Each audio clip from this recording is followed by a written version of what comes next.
Cette vidéo va expliquer les mises en page dans AutoCAD pour qu'elles soient en centimètres. On va parler des formats de papier, du cadre et du cartouche, et des échelles de sortie. Les formats de papier. Un format de papier sera choisi en fonction des mesures du projet à présenter, couplé avec l'échelle de sortie que l'on désire. Et donc un plan à imprimer à 5% devra être présenté sur une feuille 2 fois et demi plus grande que si on devait le présenter à 2%. Il existe un certain nombre de formats conventionnels de papier. En Europe, les formats conventionnels les plus couramment utilisés sont les formats DIN. Le format A0 est le plus grand de la série A des formats DIN. Sa surface est égale à 1 mètre carré. Plusieurs formats A plus petits en découlent. Et donc, quand on prend le format A0 qui a 118,8 sur 84,1, qu'on le divise en deux, on obtient deux formats A1. Et ainsi de suite. Quand on divise à chaque fois les formats, on obtient 2A2, puis 2A3, puis 2A4. Il existe encore des formats plus petits, A5, A6, A7, A8, A9. Ces formats sont utilisés notamment pour faire des cartes de visite, des flyers, etc. Il est à noter que, pour présenter des plans techniques d'architecture, les formats plus grands que A3 sont toujours orientés à l'horizontale, l'orientation paysage donc. Par contre, pour présenter des plans de présentation, il est possible, entre autres, de faire une mise en page comme si c'était un format d'affiche par exemple, en format portrait. Le cadre et le cartouche. Pour présenter un projet, il faut renseigner un certain nombre d'infos à son sujet. Ces informations sont présentées de manière légèrement différente dans un plan technique que dans un plan de présentation. Pour la mise en page d'un plan technique, on commencera par dessiner un cadre à 1 cm du bord de la feuille, comme ceci. Ce cadre va accueillir un cartouche qui sera toujours situé en bas à droite de celui-ci. Le cartouche est d'une largeur d'A4, moins les bords, c'est-à-dire 1 cm tout autour, soit précisément 21 cm moins 2 cm de bord est égal à 19 cm de large. Au niveau de la hauteur, elle est variable. Elle est maximum de 27,7 cm. C'est sur le cartouche qu'on indiquera les infos requises, comme par exemple le titre du projet, l'adresse éventuelle du projet, le contenu du plan, savoir s'ils sont des vues en plan, des coupes, etc. L'échelle de sortie, 2%, 5%, le format du papier, A0, A1, A2, A3, le nom du dessinateur, etc. Il est important que les grandeurs de texte soient en rapport avec l'importance de l'information. Un titre sera écrit plus grand qu'une date, par exemple. Pour la mise en page de plan de présentation, le dessinateur bénéficiera de beaucoup plus de liberté que pour un plan technique assez rigide. Le cadre et le cartouche conventionnels feront place à des lignes, des surfaces et des textes aussi, qui seront placés beaucoup plus librement sur la page.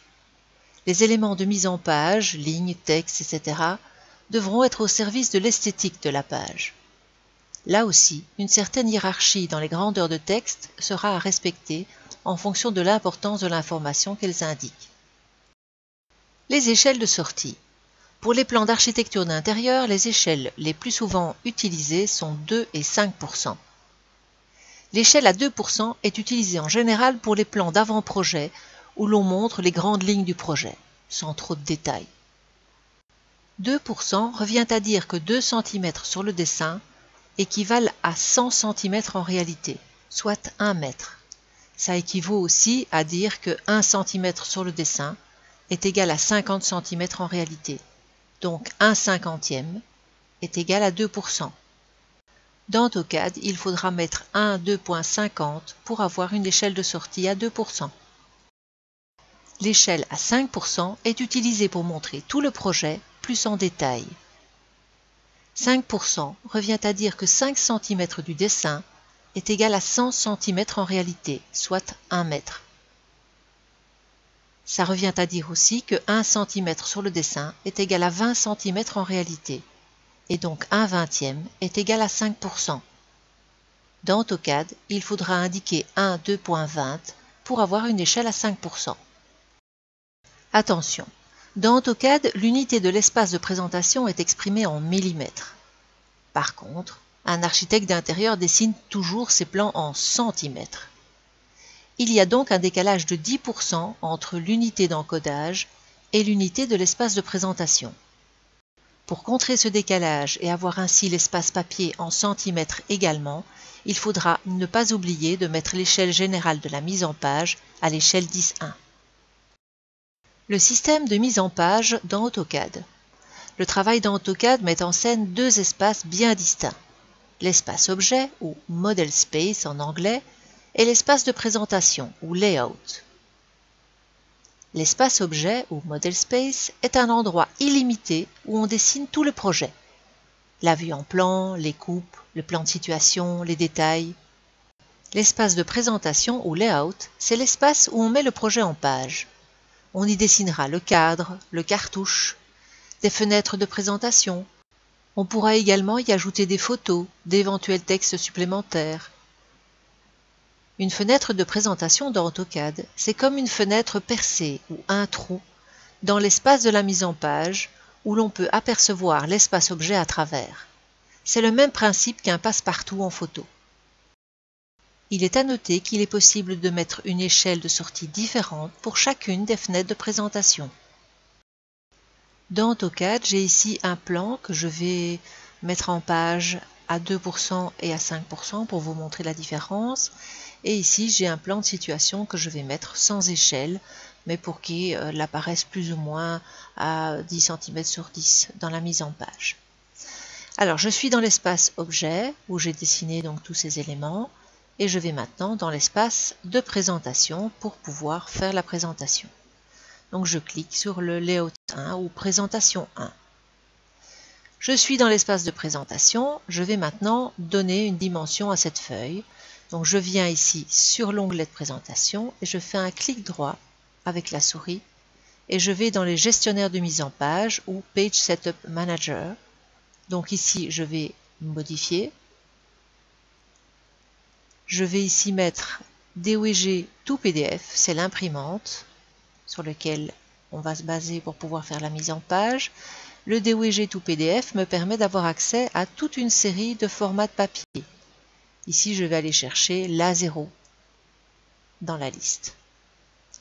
Alors, dans les explications donc données un peu plus en avant là dans la vidéo, je vous ai dit l'échelle de mise en page générale, il faut la mettre à 10:1 puisqu'on a travaillé en centimètres et que dans AutoCAD, l'espace papier s'exprime en millimètres, donc il faut imprimer à l'échelle 10:1 pour que ça fonctionne et que ce soit tout en centimètres. Ici, je vais mettre monochrome. Cela permet de tracer tous les calques qui sont en couleur actuellement en noir à l'impression. OK. Close. Ici, j'ai la fenêtre de présentation qui est un peu trop grande. Eh bien, je la sélectionne et avec les petits grips bleus, je viens la tirer à l'intérieur de la zone blanche qui est ma page de la mise en page. Quand on double-clique dans la fenêtre de présentation, on peut manipuler la vue donc, que l'on a sur les éléments qui se trouvent dans l'espace objet. Si je veux sortir de la fenêtre, je double-clique sur l'espace gris, qui est l'espace papier. Il faut remarquer que le petit triangle ici au coin exprime le fait que nous sommes sur l'espace papier actuellement. Et c'est ici que je vais dessiner le cadre et le cartouche. Pour cela, j'ai besoin de deux calques. Un calque cadre, dans lequel je vais dessiner cadre et cartouche, et un calque vue, dans lequel je vais mettre mes fenêtres de présentation. Ça, ce sont les fenêtres de présentation, donc, qui ne vont pas être imprimables, mais l'intérieur de la fenêtre va être imprimable. Donc, ceci, je vais mettre dans mon calque vue, ou fenêtre, comme vous voulez l'appeler, et je vais me mettre dans le calque actif cadre, pour pouvoir dessiner mon cadre. Là, je me rapproche du coin de la feuille pour aller cliquer un point relativement proche, mais pas tout à fait contre. Et je vais jusqu'à l'autre coin de la page, donc au-dessus, pour pouvoir faire mon cadre complet. C'est l'imprimeur qui coupera votre travail à 1 cm du bord du cadre. Pour dessiner le cartouche, c'est aussi le dessin d'un rectangle.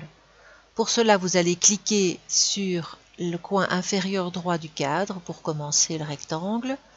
Et puis, vous allez taper les coordonnées ou arrobase -19,5 par exemple pour avoir un cartouche de 5 cm de haut.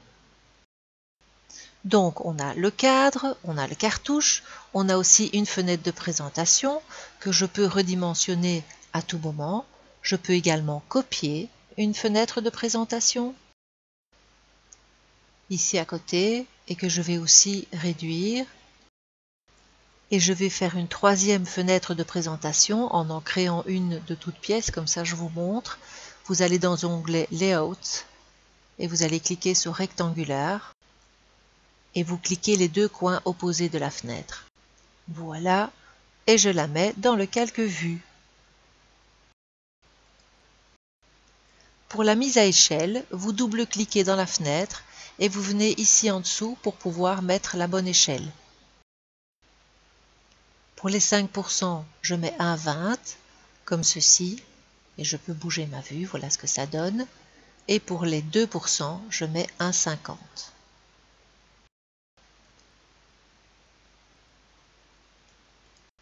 Et pour mettre en page un plan de situation, il n'y a pas d'échelle. Donc vous redimensionnez plus ou moins la fenêtre de présentation, comme ceci, plus ou moins. Puis vous double-cliquez dedans et vous vous arrangez pour faire un zoom, pour pouvoir voir le plan de situation dans l'entièreté de cette petite fenêtre.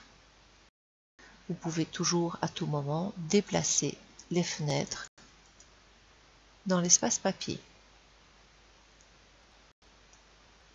Voilà une mise en page avec un plan à 5%, à 2% et une fenêtre ici pour pouvoir voir le plan de situation. Ici, on remarque que les types de lignes ne sont pas respectés comme dans l'espace objet. En fait, les types de lignes se sont mis à l'échelle avec la fenêtre.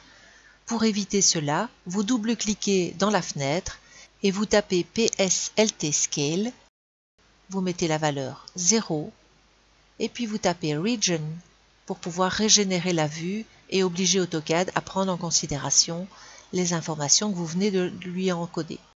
Ici pareil, PSLT Scale, Enter, 0, Enter et Region, Enter. Au niveau du cartouche, c'est à vous qu'il appartient de faire la mise en page la plus appropriée pour pouvoir présenter votre projet avec des cases et différents textes. Pensez éventuellement à justifier vos textes, milieu, milieu-centre, aligné à gauche, etc. Et n'utilisez que des textes en une seule ligne, sauf si vous devez faire 2 lignes de texte qui se suivent. Maintenant, pour imprimer ce plan, vous devez simplement aller taper Plot pour imprimer ou aller cliquer sur la petite imprimante ici au-dessus et vous avez les paramètres que vous avez définis par défaut. Il suffit de faire OK et d'aller chercher dans vos dossiers l'endroit où vous voulez y mettre votre PDF. Je vous remercie pour l'attention que vous avez accordée à cette vidéo.